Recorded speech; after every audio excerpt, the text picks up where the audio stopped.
Hello and welcome to another week of Monday with the Mayor. I'm Bradford Raths, and we are once again in Huntingburg to talk with Huntingburg Mayor Denny Spinner. Good afternoon. So Mayor, at the last council meeting, we got an update on the overpass project. Let's talk about that a little bit. Okay. Where we are with that project, Bradford, first of all, we're still very excited about everything that's happening on that. It's going to be a process that does take some time, so we want to keep the citizens informed on what's going on. It is quite a project that will take a lot of detail and will not probably move as fastly as any of us would want to, but we want to make sure we get everything right and follow the proper steps.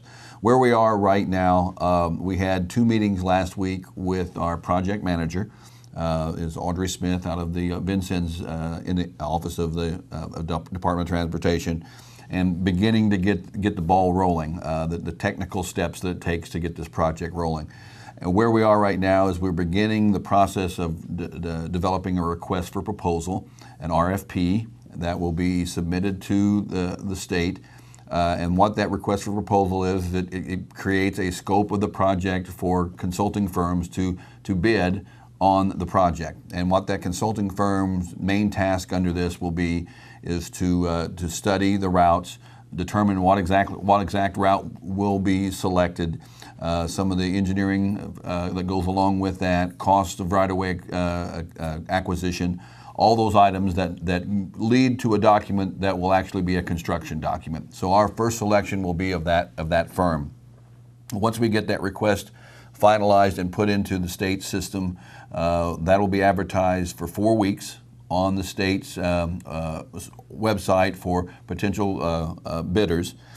Once we get all the bids, we're going to go through a 2-step process of selecting the actual consultant. The first step is that the state will take all those that do have interest in the project, and using criteria that they've established, help pare down the field to based on previous performance, various factors they've had with the state before, to a selection process of 3 firms that then a local committee will score and begin negotiation with the highest scoring firm on how to begin the selection process. So there'll be advertising, there'll be firms submitting, and then there'll be a review by the state. That review will come to us, and then we'll do a review. The process is expected to take 3 to 4 months to make that selection, and then once that is selected, a negotiation will go with that firm on final costs for that consulting fee.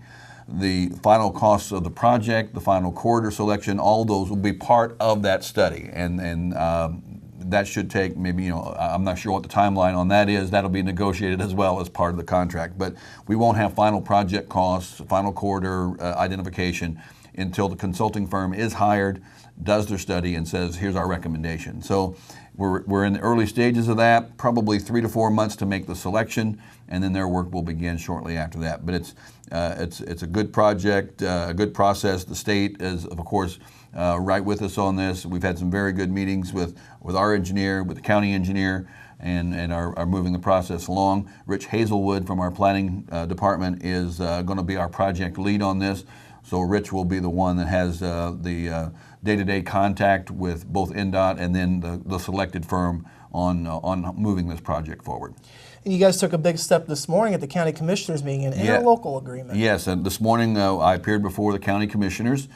From the very beginning of this process, the county has expressed interest in helping with the project. As we explained before, it's an 80% funding from the federal highway funds through NDOT, a 20% local match. Huntingburg is the lead agency on this. So basically, the 20% match is a responsibility of the Huntingburg according to the state. But the county commissioners and the county council have been part of our planning and discussions along the way. In fact, it is that cooperation that we've demonstrated between the county and the city and working with the state on making this project happen that really moved the ball forward greatly. This morning, I appeared before the commissioners, explained basically the same process here and asked for their support. And by unanimous vote, the commissioners have agreed that they will be drafting an interlocal agreement between the City of Huntingburg and Du Bois County to share the cost of the 20% local share. So I can't say how much I appreciate, the citizens of Huntingburg appreciate the county's willingness to participate in this. The commissioners made that vote today. So our attorney and the county attorney, Mr. Nordoff, will be working on the formal agreement on that process. After that agreement is ratified, then and those costs of a consultant is determined, then our next step with the county's participation will be to go before the county council for actual funds once we determine a cost. But this is a cooperation, a project that is I think everyone recognizes as an impact directly on the city of Huntingburg, but also on the county in large.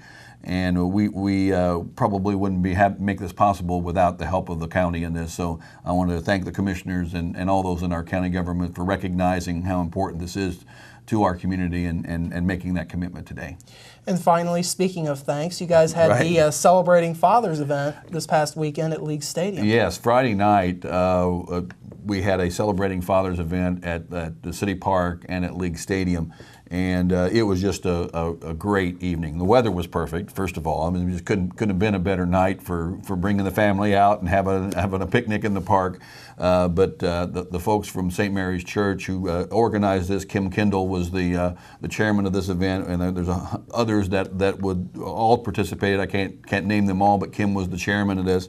And we had free food. We had music provided by the Celebration Singers and by the Wayne Brothers to sing before the event. And we went into the stadium, had a very moving Flag Day ceremony, since Friday was also Flag Day.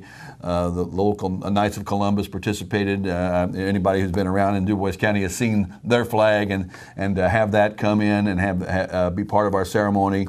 Local clergy were involved in the blessing of the flag as part of Flag Day. And then some local speakers talked about the importance of fathers, and then a very moving film on Facing the Giants, a very good message to fathers and coaches and how their influence. So we couldn't ask for a better evening, and it's just an example of this was not, people came up and thanked me, and this was not a City of Huntingburg event. The City of Huntingburg participated, but this was a great example of somebody in the community, an organization like St. Mary's Church, and drawing people together and saying this is a good thing for our community. We certainly want to support those types of things, but it was the thanks and the praise needs to go to that group. And we were just a willing partner, and we want to thank them and everyone who participated, donated, gave a door prize. Every father there got a prize of some kind, and it was just an example of a great community event coming together.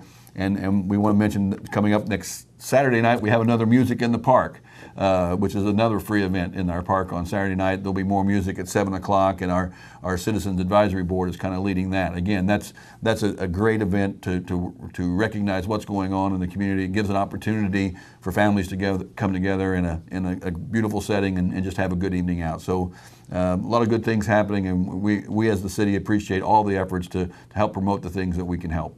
Right. Celebrating Fathers, obviously a great way to go into Father's Day weekend. It just set the tone for the whole weekend, and it just made it very nice. And sitting in the stadium watching a movie, it didn't start till 9:30 because we had to wait for it to get dark. So we're leaving around 11:30, but there was still a buzz. I mean, it was exciting. It was great to see, and just a great example of what a community can pull together and have a wonderful event like that. Absolutely. Well, Mayor, thank you again. Thank you, Bradford. This has been Monday with the Mayor. We'll have more 18 WJTS News right after this.